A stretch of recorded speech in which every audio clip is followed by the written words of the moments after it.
This year's winner for Best ABC Project, Lateral Slide Technology Railroad Bridge, is the inline replacement of BNSF Bridge 24.8. An inline replacement of a railroad bridge is more complex due to the proximity of new construction to the existing bridge while maintaining railroad traffic.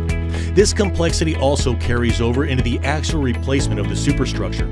Two 32-hour track windows were utilized to limit the train traffic impact. ABC techniques were required to keep the impact to the train system within these short windows. Slide frames were the preferred method, as they allowed for both the existing superstructure and new superstructure to be slid at the same time. This unique feature allowed for simultaneous construction to reduce the track window and ensure completion within the allowed windows. The team members for this project included owner, BNSF, designer, TranSystems, contractor, Hamilton Construction Company. Let's give a round of applause to the inline replacement of BNSF Bridge 24.8 project.